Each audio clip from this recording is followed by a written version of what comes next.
Exercice 4, page 30. Nous avons une suite Wn définie par récurrence de la façon suivante. Son premier terme vaut W0 égale 1 et chaque terme est obtenu en ajoutant 1 au double du carré du terme précédent. Calculez V1, V2 et V3.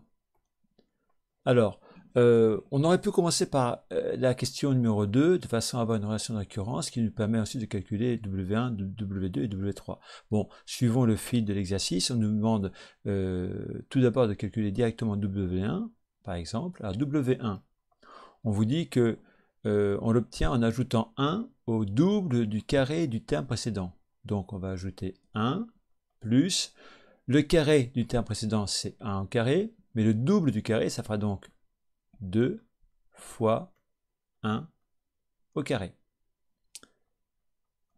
Ça nous donne donc directement 3.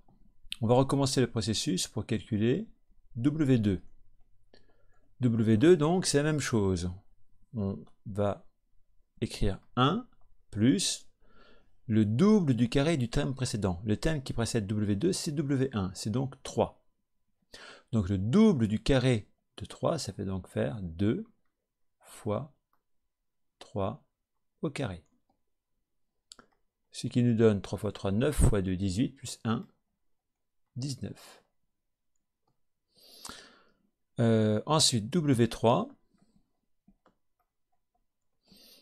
même processus, 1 plus le double du carré du terme précédent, donc 2 fois 19 au carré. Alors, 19 au carré, en prenant sa calculatrice, on voit que ça fait 361, donc plus 1, ça nous donnera 362.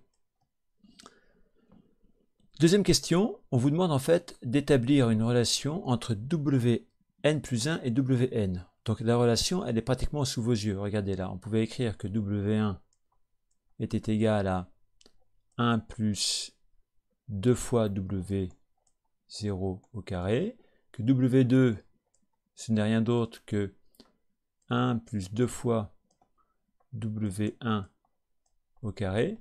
Donc il est facile de comprendre que Wn plus 1 est égal à 1 plus 2 fois Wn au carré. Voilà, l'exercice est terminé.